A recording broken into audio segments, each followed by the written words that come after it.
नमस्कार। आकाशवाणी से प्रस्तुत है समाचार प्रभात।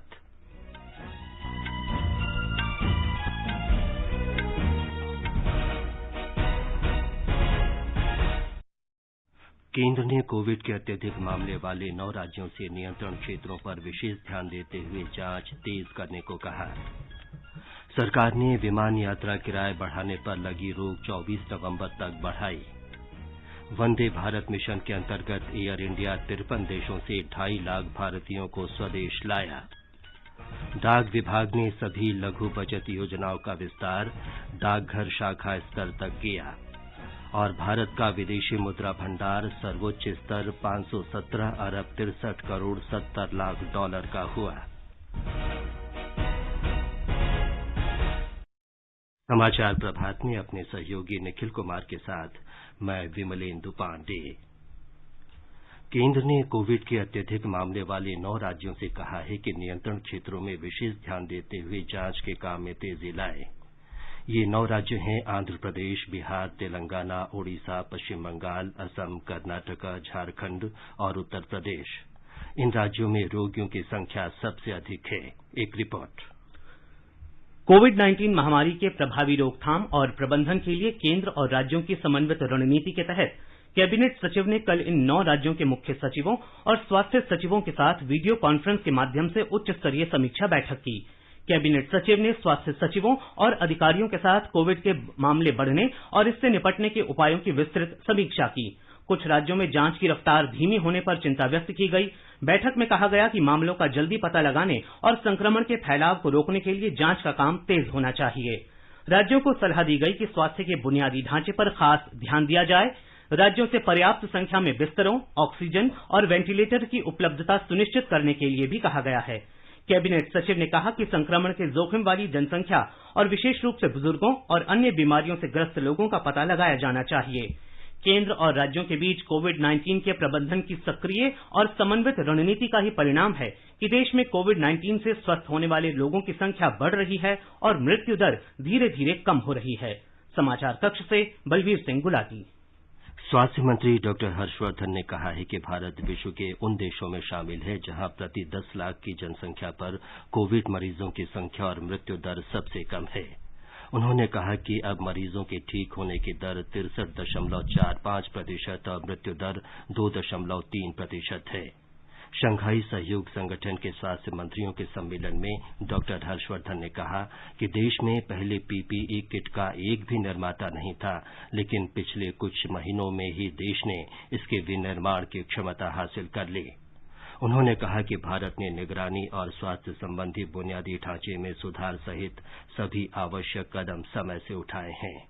India has taken all necessary steps well in time, including surveillance, strengthening of health infrastructure, capacity building of over 2 million frontline human resources, risk communication and community involvement. I think we did our best and we did well. We are learning and we are confident of doing better in the months to come.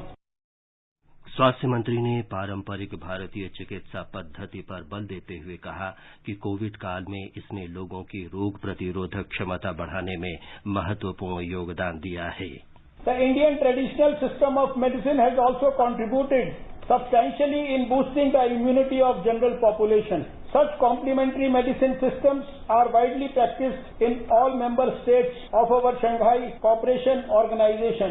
However, there is currently no institutional mechanism within SCO to discuss cooperation in traditional medicines that has the potential to fulfill the WHO traditional medicine strategy. देश में पिछले 24 घंटों के दौरान Covid से record 34,602 लोग ठीक हुए हैं। देश में महामारी के बाद एक दिन में ठीक होने वालों की ये सबसे बड़ी संख्या है। स्वस्थ होने वाले लोगों की संख्या अब 8,17,209 हो गई है। भारतीय आयुर्विज्ञान अनुसंधान परिषद ICMR ने कहा है कि पिछले 24 घंटों में देश भर में विभिन्न प्रयोगशालाओं में कोविड महामारी के 3,52,801 नमूनों की जांच की गई। दिल्ली में पिछले 24 घंटों के दौरान 1025 लोग कोरोना वायरस से संक्रमित हुए हैं, जिससे कुल संक्रमितों की संख्या बढ़कर 1,28,389 हो गई है। दिल्ली सरकार ने पुष्टि की है कि अब तक 1,10,000 से अधिक रोगी ठीक हुए हैं। पिछले 24 घंटों के दौरान 1,866 लोग स्वस्थ हुए, जबकि 32 लोगों की मृत्यु हुई है। तमिलनाडु में कल रिकॉर्ड 6,785 लोगों के संक्रमित होने के बाद राज्य में कुल संक्रमित लोगों की संख्या 2 लाख के नजदीक पहुंच गई है। कोरोना वायरस से राज्य में कल रिकॉर्ड संख्या में 6,504 रोगी उपचार के बाद स्वस्थ हुए। इस बीच कोयम्बटूर में आज से 3 दिन का पूर्ण लॉकडाउन शुरू हो रहा है।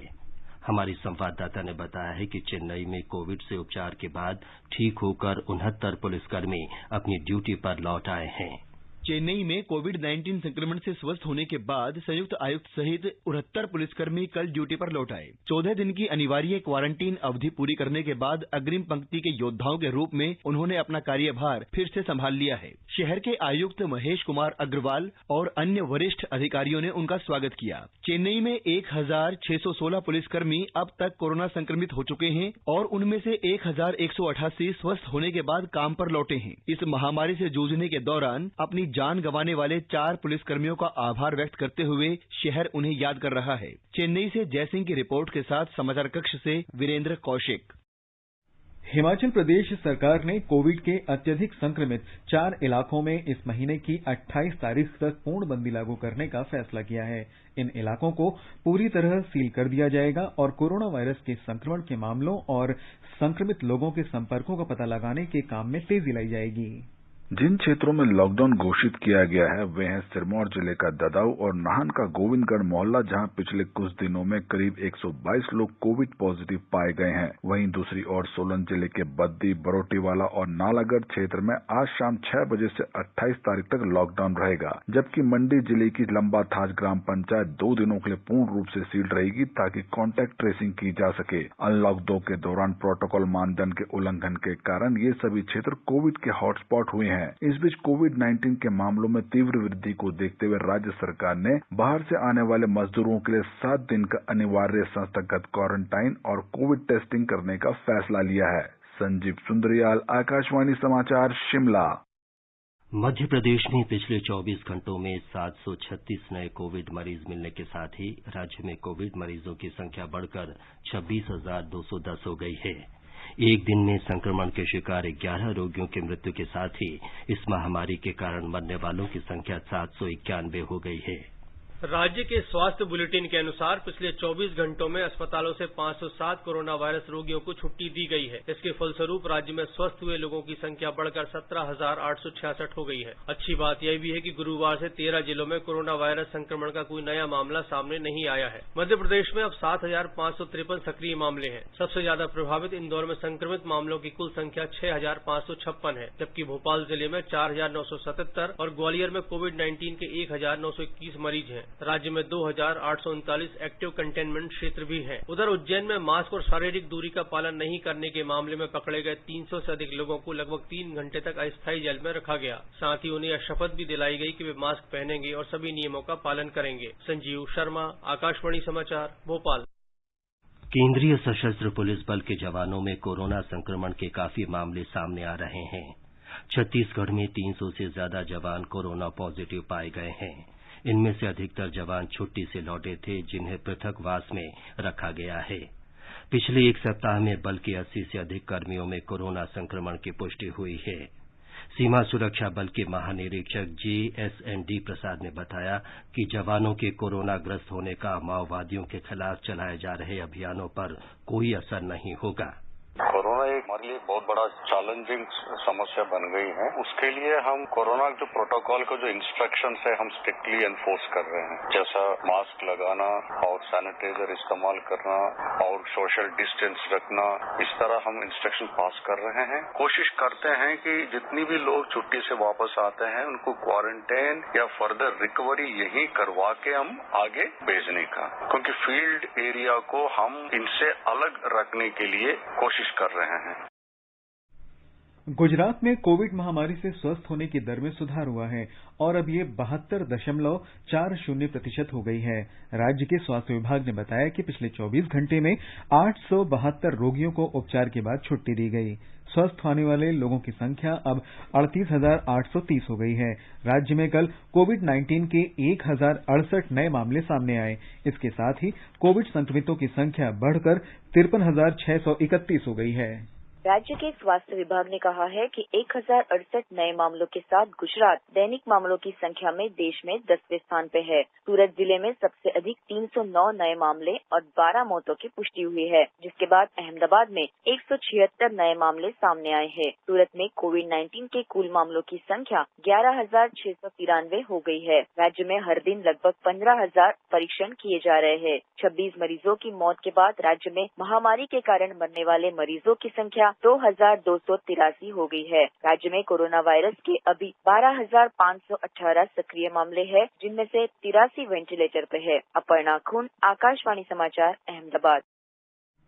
महाराष्ट्र में बृहन मुंबई नगर पालिका ने स्वास्थ्य, स्वच्छता और नालों की साफ सफाई जैसे कार्यों में लगे अपने सभी कर्मियों का कोविड-19 परीक्षण कराने का फैसला किया है। कोविड-19 महामारी के दौरान अपनी सेवाएं दे रहे पुलिसकर्मियों को भी इस परीक्षण प्रक्रिया में शामिल किया गया है। परीक्षण का ये अभियान कल शुरू हुआ।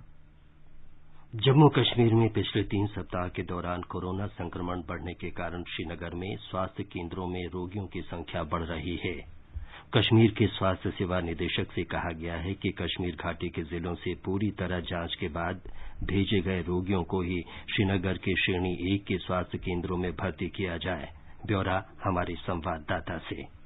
जम्मू कश्मीर प्रशासन ने स्वास्थ्य विभाग को निर्देश दिए हैं कि कश्मीर के जिला स्वास्थ्य अधिकारियों द्वारा उचित रेफरल पर ही जिलों के रोगियों को श्रीनगर के उच्च श्रेणी स्वास्थ्य संस्थानों में भर्ती कराया जाए। निदेशक स्वास्थ्य कश्मीर को एक कहा गया है कि जिलों के रोगियों को श्रीनगर के स्वास्थ्य संस्थानों सिक्किम सौरा SMHS अस्पताल, चेस्ट डिजीज अस्पताल और सिक्किम मेडिकल कॉलेज अस्पताल बेमिना में तभी भर्ती कराया जाए जब मरीज जिला स्वास्थ्य अधिकारियों द्वारा उचित रूप से संदर्भित हुए होंगे। केवल महत्वपूर्ण देखभाल की आवश्यकता वाले रोगियों को ही श्रीनगर के उच्च श्रेणी स्वास्थ्य संस्थानों में भर्ती कराया जाए ताकि इन 3 संस्थानों में केस लोड को कम कराया जा सके। स्वास्थ्य अधिकारियों को इन निर्देशों का सख्ती से पालन करने के लिए कहा गया है, क्योंकि अन्य जिलों के रोगी सीधे श्रीनगर के इन स्वास्थ्य संस्थानों में रिपोर्ट कर रहे हैं। आकाशवाणी समाचार के लिए श्रीनगर से मैं सुनील कौल।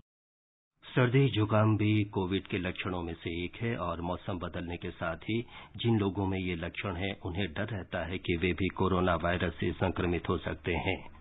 काशी हिंदू विश्वविद्यालय के एक प्रोफेसर ने सर्दी जुकाम नाम की एक वेबसाइट शुरू की है, जिससे लोगों को कोरोना के डर से निपटने में मदद मिलेगी। हमारी संवाददाता ने बताया है कि इस वेबसाइट में अवसाद और कोविड संबंधी अन्य चिंताओं से उबरने की जानकारी दी गई है।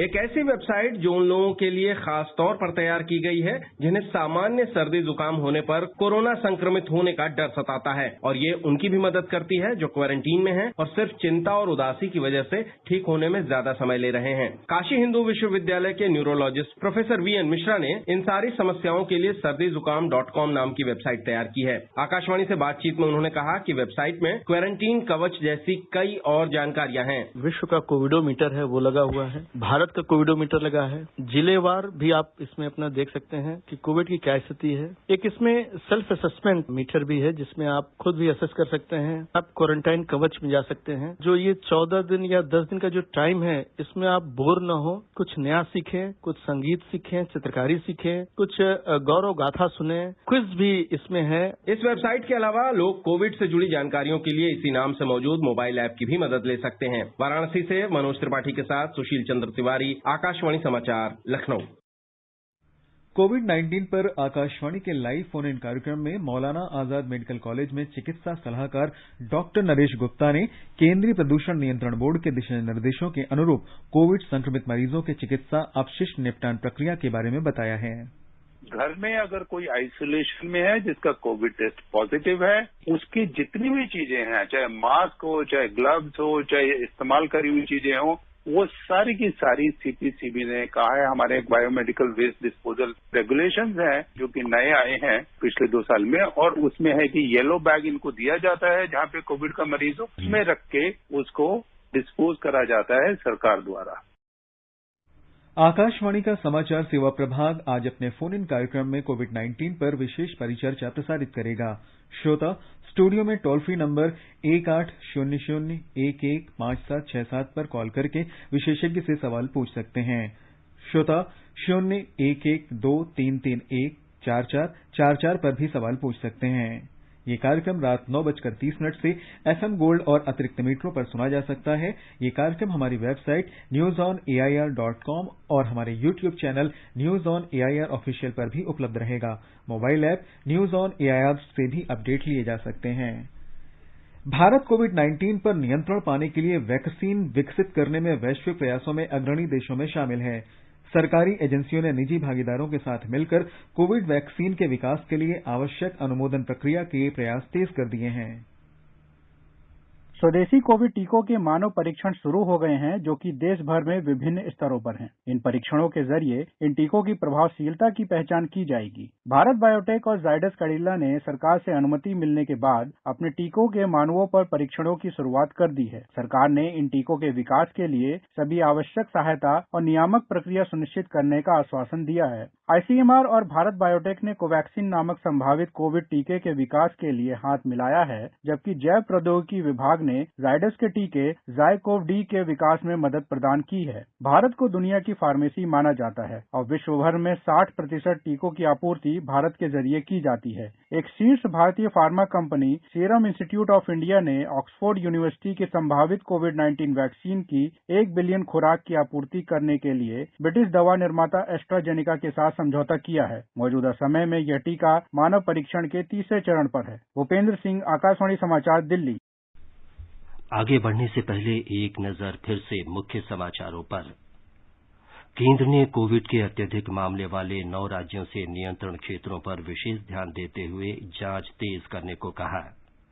सरकार ने विमान यात्रा किराए बढ़ाने पर लगी रोक 24 नवंबर तक बढ़ाई।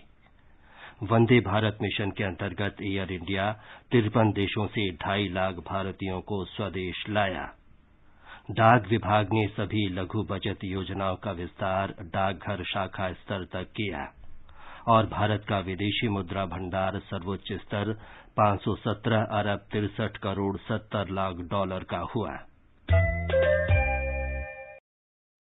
नागर विमानन मंत्रालय ने विमान यात्रा किराया बढ़ाने पर लगी रोक 24 नवंबर तक बढ़ा दी है। लॉकडाउन के बाद विमानन कंपनियों को परिचालन की अनुमति मिलने के बाद 21 मई को इससे जुड़ा आदेश जारी किया गया था। इसमें हवाई यात्रा की दूरी के आधार पर किराए की श्रेणी निर्धारित की गई थी। कोविड महामारी फैलने के बाद मंत्रालय ने घरेलू विमान किराया बढ़ाने पर रोक लगाई थी और उड़ानों के किराए की अधिकतम तथा न्यूनतम सीमा तय की थी। हवाई यात्रा की बढ़ती मांग के कारण किराए में अत्यधिक वृद्धि को रोकने के लिए अधिकतम सीमा तय की गई थी, जबकि विमानन कंपनियों की परिचालन लागत सुनिश्चित करने के लिए निचली सीमा तय की गई थी। वंदे भारत मिशन के अंतर्गत एयर इंडिया 53 देशों से 2.5 लाख से अधिक भारतीयों को स्वदेश लाया है। एक ट्वीट में एयर इंडिया ने बताया कि वंदे भारत मिशन का 5वां चरण अगले महीने की 1 तारीख से आरंभ होगा। कंपनी ने कहा कि उसने कई और देशों और उड़ानों को वंदे भारत अभियान में शामिल किया है, जिनकी सूचना जल्दी ही जारी की जाएगी। डाक विभाग ने सभी लघु बचत योजनाओं को डाकघर शाखा स्तर तक बढ़ा दिया है। इसका उद्देश्य ग्रामीण इलाकों में लोगों तक डाक बचत की सभी योजनाएं पहुंचाकर ग्रामीण भारत को सशक्त बनाना है। नए आदेश में डाकघर शाखाओं को सार्वजनिक भविष्य निधि, मासिक आय योजना, राष्ट्रीय बचत प्रमाण पत्र, किसान विकास पत्र और वरिष्ठ नागरिक बचत योजनाएं उपलब्ध कराने की अनुमति दी गई है। लोग अब अपने गांव के डाकघरों में ही इन बचत योजनाओं में धन जमा करा सकेंगे।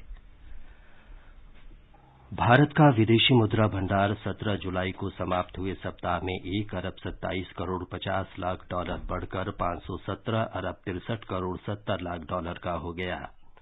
विदेशी मुद्रा परिसंपत्तियां भी 1 अरब 24 करोड़ 50 लाख डॉलर बढ़कर 476 अरब 88 करोड़ डॉलर हो गई। समग्र भंडार में विदेशी मुद्रा परिसंपत्तियों का अंश काफी बड़ा होता है। अंतर्राष्ट्रीय मुद्रा कोष से भारत का विशेष आहरण अधिकार भी 20 लाख डॉलर बढ़कर 1 अरब 45 करोड़ 50 लाख डॉलर हो गया है। देश का मुद्रा भंडार 1.5 करोड़ डॉलर बढ़कर 4 अरब 56 करोड़ डॉलर हो गया। भारत ने उत्तर कोरिया को लगभग $10 लाख की चिकित्सा सहायता उपलब्ध कराई है। विदेश मंत्रालय की प्रेस विज्ञप्ति में बताया गया है कि विश्व स्वास्थ्य संगठन के अनुरोध पर यह सहायता दी गई है। उत्तर कोरिया में चिकित्सा सामग्री की कमी के प्रति भारत संवेदनशील है और उसने मानवीय सहायता के रूप में टीबी के इलाज की जरूरी दवाइयां देने का फैसला किया है। ये चिकित्सा सहायता उत्तर कोरिया में विश्व स्वास्थ्य संगठन की ओर से चलाए जा रहे टीबी उपचार कार्यक्रम के तहत दी गई है।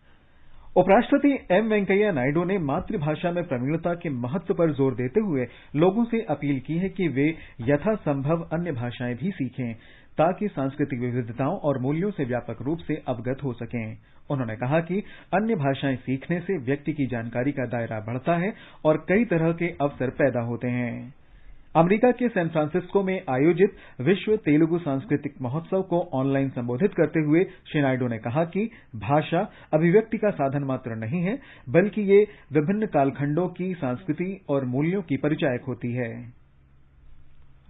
प्रधानमंत्री नरेंद्र मोदी कल सवेरे 11 बजे आकाशवाणी से मन की बात कार्यक्रम में अपने विचार साझा करेंगे। इसे आकाशवाणी और दूरदर्शन के समूचे नेटवर्क पर प्रसारित किया जाएगा। ये कार्यक्रम आकाशवाणी समाचार की वेबसाइट www.newsonair.com और news on AIR mobile app पर भी उपलब्ध रहेगा। आकाशवाणी, डीडी न्यूज, पीएमओ और सूचना तथा प्रसारण मंत्रालय के यूट्यूब चैनलों पर भी ये कार्यक्रम उपलब्ध रहेगा। हिंदी में इस कार्यक्रम के प्रसारण के तत्काल बाद क्षेत्रीय भाषाओं में इसका प्रसारण किया जाएगा। क्षेत्रीय भाषाओं में शाम 8 बजे इसका पुनः प्रसारण किया जाएगा।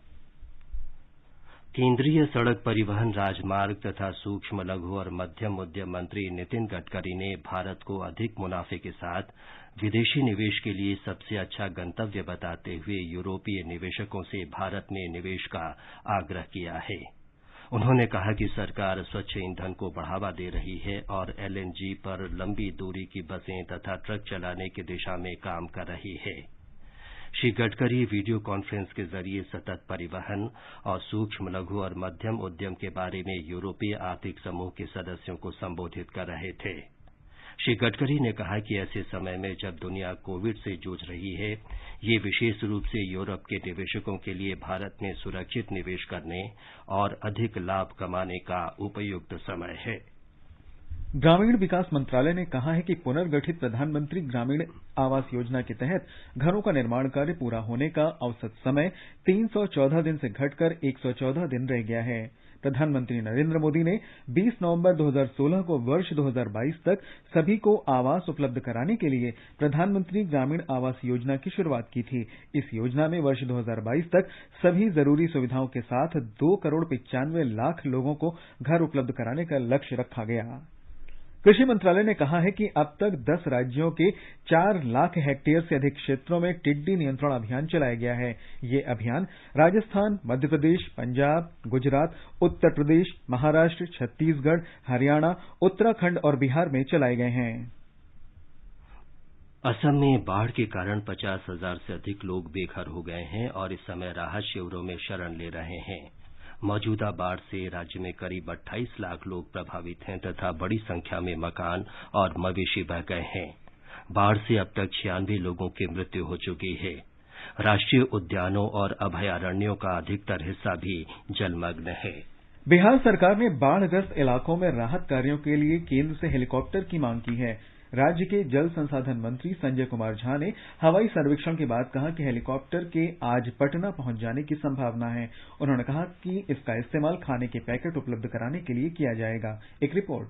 गोपालगंज के देवापुर और बकहा में सारण तटबंध टूट जाने के कारण बाढ़ की स्थिति और गंभीर हो गई है। चंपारण तटबंध को भी काफी नुकसान पहुंचा है। कई जगह तटबंध के ऊपर पानी बह रहा है। बाढ़ का पानी लगातार नए इलाकों में फैल रहा है। बाढ़ पीड़ित लोग ऊंचे स्थानों की ओर पलायन कर रहे हैं। एनडीआरएफ और एसडीआरएफ की 22 टीमों को राहत और बचाव कार्य में लगाया गया है। लगभग 1 लाख प्रभावित लोग सुरक्षित स्थानों पर शरण लिए हुए हैं। रेल पटरी पर पानी आ जाने के कारण दरभंगा और समस्तीपुर के बीच रेल परिचालन को रोक दिया गया है। इस रेलखंड पर चलने वाली ट्रेनों को परिवर्तित मार्ग से चलाई जा रही है। गंडक, बागमती, कमला बलान और अधवारा समूह की नदियां खतरे के निशान से ऊपर बह रही है। आकाशवाणी समाचार के लिए पटना से कृष्ण कुमार लाल।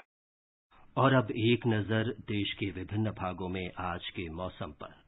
राष्ट्रीय राजधानी दिल्ली में गरज के साथ वर्षा का अनुमान है। न्यूनतम तापमान 25 डिग्री सेल्सियस रिकॉर्ड किया गया, अधिकतम 33 डिग्री सेल्सियस रहने का अनुमान है। मुंबई में भी बादल छाए रहेंगे और मध्यम बारिश होगी। न्यूनतम तापमान 26 डिग्री सेल्सियस रहा, अधिकतम 31 डिग्री सेल्सियस तक जा सकता है। चेन्नई में तापमान 27 से 34 डिग्री सेल्सियस के बीच रहेगा, बादल छाए रहेंगे और हल्की बूंदाबांदी हो सकती है। कोलकाता में भी आंशिक रूप से बादल छाए रहने और गरज के साथ वर्षा होने की संभावना है। न्यूनतम तापमान 27 डिग्री सेल्सियस रिकॉर्ड किया गया, अधिकतम तापमान 33 डिग्री सेल्सियस रहने का अनुमान है। जम्मू कश्मीर के जम्मू में बादल घिरे रहने, धूल भरी आंधी चलने या गरज के साथ वर्षा होने की संभावना है। श्रीनगर में तापमान 17 से 32 डिग्री सेल्सियस के बीच रहेगा। लद्दाख के लेह में भी दोपहर बाद या शाम तक बादल छाने की उम्मीद है। तापमान 12 से 27 डिग्री सेल्सियस के बीच रहेगा। गिलगित में न्यूनतम तापमान 15 डिग्री सेल्सियस रिकॉर्ड किया गया, अधिकतम 36 डिग्री सेल्सियस तक जा सकता है। शाम तक बादल घिरने के आसार हैं। आसमान साफ रहेगा, लेकिन दोपहर बाद बादल घिर सकते हैं। मुजफ्फराबाद में आंशिक रूप से बादल छाए रहेंगे, गरज के साथ वर्षा की संभावना है। न्यूनतम तापमान 20 डिग्री सेल्सियस रिकॉर्ड किया गया, अधिकतम तापमान 35 डिग्री सेल्सियस के आसपास रहेगा। भोपाल में शाम या रात तक गरज के साथ वर्षा का अनुमान है। पटना में तापमान 26 से 30 डिग्री सेल्सियस के बीच रहेगा। समाचार कक्ष से चंद्रशेखर शर्मा। ये समाचार हमारी वेबसाइट news.air.com/hindi पर भी उपलब्ध हैं। सरहद की रक्षा की खातिर अड़े रहे वो सीना तान, शहीद हुए जो वीर सेनानी, अजर अमर उनका बलिदान, अजर अमर उनका बलिदान। कारगिल दिवस पर सेना के वीर शहीद सेनानियों को देश का शत शत नमन। और निखिल, अब बताएं आज के समाचार पत्रों में क्या खास है। जी विमलेंदु, राजस्थान में राजनीतिक गतिरोध अखबारों की बड़ी खबर है। हिंदुस्तान का शीर्षक है आर पार की लड़ाई राजभवन तक पहुंची। राष्ट्रीय सहारा की टिप्पणी है धरने पर सरकार, राज्यपाल के आश्वासन के बाद मुख्यमंत्री गहलोत ने समाप्त किया धरना। जनसत्ता की खबर है पूर्वी लद्दाख से सैनिकों को पूरी तरह जल्द पीछे हटाने पर सहमति, भारत और चीन के बीच कूटनीति स्तर की वार्ता। उधर वीर अर्जुन हठधर्मिता शीर्षक से लिखता है 8 स्थानों पर टकराव की स्थिति है, चीनी सेना इन स्थानों से पीछे हटने के समझौते के बावजूद टाल मटोल की रणनीति अपनाए हुए है। राजस्थान पत्रिका की सुर्खी है कोविड वॉरियर्स के नाम स्वतंत्रता दिवस समारोह, केंद्र ने राज्यों को दी सलाह, लाल किले में बच्चे नहीं बनेंगे समारोह का हिस्सा। स्वतंत्रता दिवस समारोह में डॉक्टरों, स्वास्थ्य और सफाई कर्मियों जैसे कोरोना योद्धाओं को उनकी उत्कृष्ट सेवाओं को ध्यान में रखते हुए आमंत्रित और सम्मानित किए जाने का दिया गया है परामर्श। कानपुर में लैब टेक्नीशियन के अपहरण और हत्या मामले में नव भारत टाइम्स का कहना है अपहरण के 5 दिन बाद युवक की हत्या, आईपीएस समेत 10 पुलिस वाले नपे। जनसत्ता का शीर्षक है पैन और बैंक खातों की जानकारी अब खुफिया एजेंसियों को भी। आयकर विभाग नेट ग्रिड के तहत 10 जांच और खुफिया एजेंसियों के साथ सूचनाएं साझा करेगा। अमर उजाला कारोबार पृष्ठ पर लिखता है महामारी से 14.7% तक पहुंच सकता है एनपीए। अंत में मुख्य समाचार एक बार फिर। केंद्र ने कोविड के अत्यधिक मामले वाले 9 राज्यों से नियंत्रण क्षेत्रों पर विशेष ध्यान देते हुए जांच का कार्य तेज करने को कहा। सरकार ने विमान यात्रा किराए बढ़ाने पर लगी रोक 24 नवंबर तक बढ़ाई। वंदे भारत मिशन के अंतर्गत एयर इंडिया 53 देशों से 2.5 लाख भारतीयों को स्वदेश लाया। डाक विभाग ने सभी लघु बचत योजनाओं का विस्तार डाकघर शाखा स्तर तक किया। और भारत का विदेशी मुद्रा भंडार सर्वोच्च स्तर 517 अरब 63 करोड़ 70 लाख डॉलर तक पहुंचा। इसके साथ ही समाचार प्रभात का ये अंक समाप्त हुआ। नमस्कार।